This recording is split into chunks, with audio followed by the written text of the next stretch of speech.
Assalamu alaikum dear students. How are you all? My name is Anam Rabani and I am your teacher of Social Studies for class 6. बच्चों आज हमने पढ़ना है chapter number 14. तो चलिए शुरू करते हैं. चैप्टर 14 का टाइटल है the people of Pakistan and south Asia. यानी कि इस चैप्टर में हम बात करेंगे पाकिस्तान के लोगों के बारे में and a little about the people living in south Asia.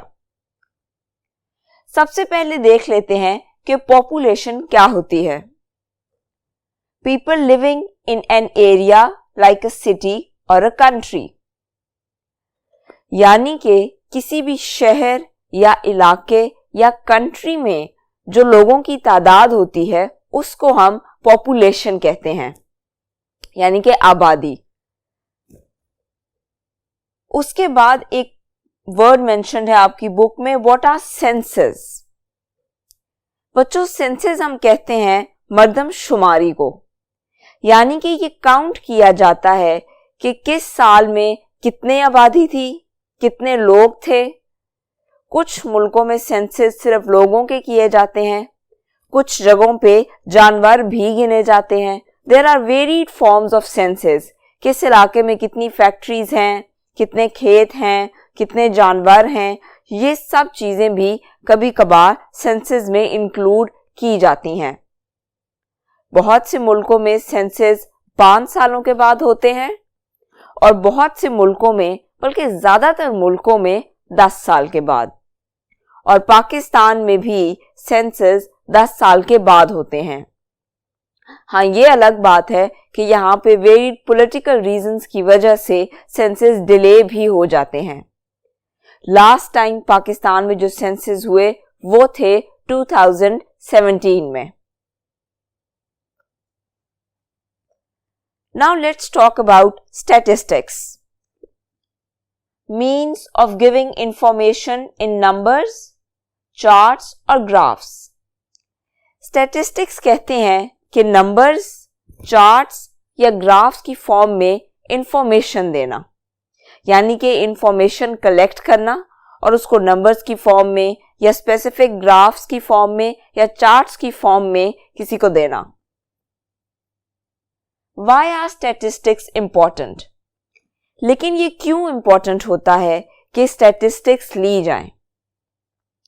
बच्चों अब अगर हमारे पास स्टैटिस्टिक्स नहीं होंगी तो हमें इस बात का अंदाजा नहीं होगा कि आबादी किस तेजी से बढ़ रही है. किसी भी चीज को कैलकुलेट करने के लिए उसके स्टैटिस्टिक्स लेना जरूरी है. फॉर एन एग्जाम्पल, अगर हमारा बजट आना है तो ये जरूरी है कि लोगों को पता हो कि आबादी कितनी है. अब जिस इंसान ने बजट बनाना है उसको ये बताना जरूरी है कि आबादी कितनी है, किस इलाके में कितने बजट की जरूरत है. कुछ इलाके डेवलप्ड होते हैं, कुछ इलाके अनडेवलप्ड होते हैं, तो किस इलाके में ज्यादा इन्वेस्टमेंट की जरूरत है. डिफरेंट फैक्ट्रीज के स्टैटिस्टिक्स निकाले जाते हैं. मतलब कि statistics are a part of our everyday life.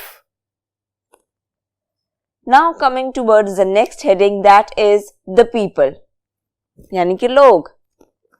Coming of invaders from East and Central Asia to the northwest of subcontinent. बच्चों नॉर्थ वेस्ट ऑफ सबकॉन्टिनेंट, जैसा कि आप अपनी स्क्रीन पर मैप में देख सकते हैं, आज का पाकिस्तान बनता है. सबकॉन्टिनेंट था बरे सगीर, तो बरे सगीर का नॉर्थ वेस्ट बनता है Pakistan. East and central Asia. East and central Asia से आए इन्वेडर्स. इन्वेडर्स बेसिकली आप कह सकते हैं अटैकर्स को, जिन लोगों ने हमला किया या जिन्होंने ट्रेवल करते करते यहां आके बसेरा किया, उनको हम कहते हैं invaders. Some left traces and some settle down permanently. बच्चों अब इन्वेडर्स कभी कभी तो सफर करते रहते हैं, अगले मुल्कों में जाते रहते हैं, जगहों पे ट्रेवल करते रहते हैं, और कभी कभी वो उसी इलाके में रुक जाते हैं जो इलाका उनको अच्छा लगता है या जहां उनको लगता है कि वो अच्छे से रह सकते हैं। इस काम के लिए कुछ लोग ऐसा भी करते हैं कि उस इलाके में शादी कर लेते हैं और वहीं पे अपनी फैमिलीज बसाना शुरू कर देते हैं, to settle down permanently. Therefore, people of Pakistan are varied. अब क्योंकि पाकिस्तान में एक ही तरह के लोग नहीं रहते, there are different types of people because we were invaded, इसलिए पाकिस्तान में लोगों की बहुत सी किस्में हैं, जैसा कि पंजाबी, जट, राजपूत। आपने अक्सर अपनी डे टू डे लाइफ में सुना होगा कि फलाना तो पंजाबी है, वो तो सिंधी है, वो तो बलोची है। इस सब की वजह यह है कि पाकिस्तान में बहुत सी किस्मों के लोग रहते हैं। कोई राजपूत है, कोई पंजाबी है, कोई जट है। लोगों की शक्लों से भी पता लग जाता है, उनके फेशियल फीचर्स से। उनके बोलने के तरीके डिफरेंट होते हैं, उनके चलने के तरीके भी कई बार डिफरेंट होते हैं। The way they dress up, उनकी नॉर्म्स, ट्रेडिशंस एंड कल्चर्स। जैसा कि पंजाब में रहने वाले लोगों की रस्में बलूचिस्तान में रहने वाले लोगों से थोड़ी डिफरेंट होंगी। During partition, millions of Muslims came to Pakistan and so there are many languages.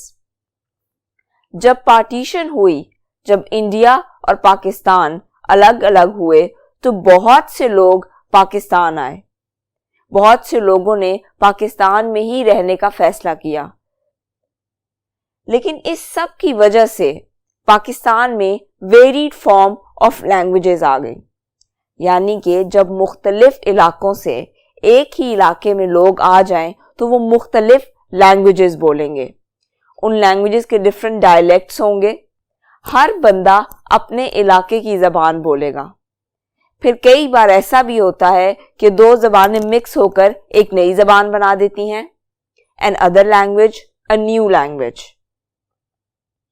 Different dialects for different languages.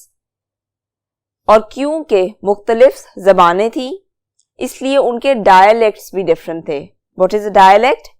Dialect हम कहते हैं किसी भी लैंग्वेज को बोलने का तरीका। तो हर लैंग्वेज का अपना डायलेक्ट होता है। जैसे उर्दू बोलने का एक अपना तरीका है, इसी तरह अरबी बोलने का एक अपना तरीका है और इंग्लिश बोलने का अपना। आप उर्दू के डायलेक्ट में इंग्लिश नहीं बोल सकते। And sometimes for same language. और कभी कभी ऐसा भी होता है कि लैंग्वेज तो सेम होती है लेकिन डायलेक्ट्स डिफरेंट हो जाते हैं। फॉर एन एग्जाम्पल, पंजाबी मुख्तलिफ लोग मुख्तलिफ तरीकों से बोलते हैं। हो सकता है कि पंजाब के ही मुख्तलिफ इलाकों से ताल्लुक़ रखने वाले लोग पंजाबी मुख्तलिफ तरीकों से बोलते हों। डायलेक्ट्स डिफर कर जाते हैं। फॉर एन एग्जाम्पल, अगर एक बंदा फैसलाबाद से है और एक लाहौर से है, दोनों पंजाबी बोलते हैं लेकिन दोनों का डायलेक्ट डिफरेंट हो सकता है। जो लाहौर का बंदा पंजाबी बोलेगा उसका डायलेक्ट फैसलाबाद वाले से डिफरेंट हो सकता है। उनका बोलने का तरीका, उनका वर्ड्स को प्रोनाउंस करने का तरीका डिफरेंट हो सकता है। Many Pakistanis speak two or more languages. अब पाकिस्तान में बहुत से लोग दो से ज्यादा लैंग्वेजेस बोल सकते हैं। ज्यादातर लोग पंजाबी और उर्दू बोलते हैं। फिर इसके अलावा अगर कोई सिंध से ताल्लुक़ रखता है तो उसे सिंधी भी आती होगी। अगर कोई बलूचिस्तान से ताल्लुक़ रखता है तो उसे बलोची भी आती होगी। Urdu is our national language, इसलिए ज्यादातर लोगों को उर्दू आती है। फिर वो सिंध से हो, बलूचिस्तान से हो, सरहद से हो, जहां से मर्जी हो, लोगों को उर्दू आती है because Urdu is something common among us. ये हमारी कौमी जबान है, इसलिए ज्यादातर लोगों को उर्दू बोलना आती है। And English, that is official language. अब बहुत से लोगों को इंग्लिश भी आती है, कुछ समझ लेते हैं लेकिन बोल नहीं सकते। लेकिन बेसिकली इंग्लिश एक ऑफिशियल लैंग्वेज है, यानी कि ऑफिसेज में यूज की जाती है, डॉक्यूमेंटेशंस में यूज की जाती है। हमारे मुल्क का जो लॉ है वो इंग्लिश में बनाया जाता है। स्कूल्स में, कॉलेजेस में, यूनिवर्सिटीज में इंग्लिश सिखाई जाती है, बोली जाती है। और क्योंकि हर गुजरते दिन के साथ इंग्लिश की इम्पोर्टेंस भी बढ़ती जा रही है ग्लोबली, इसलिए हमारे मुल्क में भी इस बात पर बहुत एम्फसिस दिया जाता है कि आपको उर्दू और इंग्लिश दोनों आती हों, क्योंकि अगर आपकी इंग्लिश ठीक नहीं है तो इन फ्यूचर आपको कई प्रॉब्लम्स फेस करने पड़ सकते हैं। अब हम बात कर लेते हैं पॉपुलेशन की, यानी कि आबादी की। बच्चों, अर्बन लाइफ हम कहते हैं सिटी लाइफ को, और रूरल लाइफ हम कहते हैं विलेज लाइफ को, यानी कि देहातों की जिंदगी। Infant mortality rate higher in rural areas. बच्चों, आपकी बुक में एक टेबल गिवन है जिसके अकॉर्डिंगली जो रूरल एरियाज हैं, यानी कि जो हमारे मुल्क के देहात हैं, उनमें इन्फेंट मोर्टेलिटी रेट ज्यादा है। इन्फेंट मोर्टेलिटी रेट क्या होता है? इसका ये मतलब होता है कि बच्चे 1 साल की उम्र को पहुंचने से पहले ही मर जाते हैं। अब ऐसा क्यों है कि हमारे शहरों में इन्फेंट मोर्टेलिटी रेट कम है जबकि देहातों में ज्यादा है? अब इसकी बहुत सी वजह हैं। पहली वजह यह है कि शहरों में अच्छे हॉस्पिटल्स मौजूद हैं, जिसकी वजह से बच्चों की जान बचा ली जाती है। वक्त पर बच्चे को हॉस्पिटल लेकर जाया जा सकता है। वहां पर बहुत सी फैसिलिटीज अवेलेबल होती हैं जो कि देहातों में अवेलेबल नहीं होती। देहातों में हॉस्पिटल्स भी बहुत ही कम हैं, जिसकी वजह से अगर कोई मसला हो भी जाता है तो लोगों के पास डॉक्टर्स मौजूद नहीं होते, और जितनी देर में वो देहात से सफर करके शहर तक आते हैं उस वक्त तक बहुत देर हो चुकी होती है।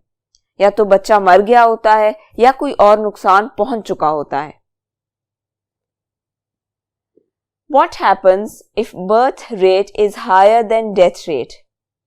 यानी कि क्या फर्क पड़ता है अगर आपके मुल्क में जो बर्थ रेट है, यानी कि जिस हिसाब से बच्चे पैदा हो रहे हैं, वो ज्यादा हो जाए डेथ रेट से, यानी कि जिस हिसाब से लोग मर रहे हैं। इससे क्या फर्क पड़ता है? बच्चों, अगर आपके मुल्क में बर्थ रेट बहुत ज्यादा है और डेथ रेट कम है, इसका मतलब ये है कि आपकी आबादी बहुत तेजी से बढ़ रही है। जाहिरी सी बात है, अगर लोग जो पैदा हो रहे हैं वो चीज ज्यादा है और जो मर रहे हैं वो चीज कम है, तो ग्रेजुअली आबादी ज्यादा होती जाएगी। आबादी ज्यादा होने के अपने भी बहुत से नुकसानात हैं। इससे रिसोर्सेज में कमी आ जाती है, रहने की जगह में कमी आ जाती है, और इसके अलावा भी कई प्रॉब्लम्स खड़े हो जाते हैं। Now let's talk about population growth. Population growth again, कि आबादी किस हिसाब से बढ़ रही है। बच्चों, आपकी बुक में एक ग्राफ गिवन है जिसमें वेरियस ईयर्स के अकॉर्डिंगली हमारी पॉपुलेशन गिवन है। It is 40 million in 1 year, then after a few years it is 135 million and then it is 165 million, यानी कि आबादी बहुत ही तेजी से बढ़ रही है। आपकी बुक में उसने कहा है कि इस ग्राफ को देखते हुए ये बताया जाए कि आबादी किस हिसाब से बढ़ रही है, किस परसेंटेज से बढ़ रही है। So in order to calculate that, आप 165 में से 40 को सब्ट्रैक्ट करेंगे, दैट विल गिव यू 125। 125 से 40 को डिवाइड करना है एंड दैट विल कम 3.125। अब क्योंकि उसने हमें कहा है कि आपने हमें परसेंटेज बतानी है, तो आप 3.125 को 100 से मल्टीप्लाई कर देंगे। The answer you will get is 312.5%, almost 300%. That is a huge percentage, children. Not at all good for a country. We cannot afford this much of population. Is it a good or a bad thing? यानी कि ये अच्छी बात है या बुरी? It is obviously a bad thing. Pakistan के पास इतने रिसोर्सेज नहीं हैं कि वो इतनी बड़ी पॉपुलेशन को सपोर्ट कर सके। रिसोर्सेस कम होते जा रहे हैं और आबादी बढ़ती जा रही है। अगर फॉर एन एग्जाम्पल हमारे पास natural gas is a resource, लेकिन अगर आबादी मुसलसल बढ़ती रहेगी तो रिसोर्सेस उसी तेजी से नहीं बढ़ रहे जिस तेजी से आबादी बढ़ रही है, जिसकी वजह से प्रॉब्लम्स आ रहे हैं। पीने का पानी बहुत सी जगहों पर मुयस्सर नहीं होता, गैस अक्सर चली जाती है अब, और इसके अलावा भी कई प्रॉब्लम्स। ना सिर्फ ये बल्कि चीजें महंगी भी होती जाती हैं, क्योंकि ऑब्वियसली अगर रिसोर्सेज उसी तेजी से नहीं बढ़ रहे जिस तेजी से आबादी बढ़ रही है तो फिर रिसोर्सेज को महंगा किया जाता है ताकि जरूरत को पूरा किया जा सके। पिछले कई सालों में गैस की कीमत बहुत कम थी, लेकिन अब ग्रेजुअली मुसलसल बढ़ रही है। क्यों? क्योंकि नेचुरल गैस के रिजर्व्स कम होते जा रहे हैं और हमारी आबादी बढ़ती जा रही है, which is not a good thing. Why is it happening? पर ऐसा क्यों हो रहा है? हमारी आबादी मुसलसल क्यों बढ़ रही है? बच्चों, अब पाकिस्तान का जो टेम्परेचर है और यहाँ की जो जमीन है, that is very good to settle down in various areas. ऐसा इसलिए क्योंकि अगर आप रशिया को देखें तो उसके बहुत से इलाके खाली हैं। क्यों? क्योंकि वहां पे ठंड बहुत ज्यादा है। वहां पे एक नॉर्मल इंसान सरवाइव कर ही नहीं सकता, इतनी ज्यादा ठंड होती है, इसलिए वहां पे लोग रहते भी नहीं हैं। लेकिन पाकिस्तान का टेम्परेचर ऐसा है कि यहाँ पे ना बहुत ज्यादा ठंड पड़ती है ना बहुत ज्यादा गर्मी कि कोई रह ना सके। यहाँ के टेम्परेचर्स मॉडरेट रहते हैं और इसके अलावा यहाँ की ज़मीन भी अच्छी है, जिसकी वजह से लोग फसलें उगाते हैं, लोग आहिस्ता आहिस्ता अपनी फैमिलीज को बढ़ाना शुरू करते हैं, लोग यहाँ पे सेटल डाउन होते हैं। जैसे जैसे आबादी बढ़ती है वैसे वैसे सिटीज़ को भी बढ़ाया जाता है। आपने अक्सर देखा होगा कहीं ना कहीं कोई ना कोई सोसाइटी बनाई जा रही होती है। क्यों? Because it is a requirement. हमारी आबादी बहुत ज़्यादा है और घर भी अभी इतने ज़्यादा नहीं है, लेकिन अगर आपने लोगों को छत देनी है, you have to give them a shelter, तो फिर आपको सोसाइटीज़ बनानी है, आपको घर बनाने हैं। इसलिए पाकिस्तान में आबादी दिन ब दिन बढ़ती जा रही है, which is not a good thing. लोगों को पता होना चाहिए कि रिसोर्सेज इतने ज़्यादा नहीं है and it will become a problem in the future. बच्चों, मैं आपसे यही कहना चाहूँगी कि आप इस बात का ख्याल रखें कि रिसोर्सेज को ज़ाया ना किया जाए, खुद भी ख्याल रखें और आसपास वालों को भी ये बात बताएं, क्योंकि अगर आज आप इस चीज़ का ख्याल नहीं रखेंगे तो कल को आपकी ज़िंदगी भी मुश्किल हो जाएगी। You are our future generations. अगर आज आप इस बात का ख्याल नहीं रखेंगे कि गैस ज़ाया ना किया जाए, पानी ज़ाया ना किया जाए, तो फिर कल को आपकी ज़िंदगी बहुत मुश्किल हो जाएगी, क्योंकि ये रिसोर्सेज आपके लिए होंगे ही नहीं।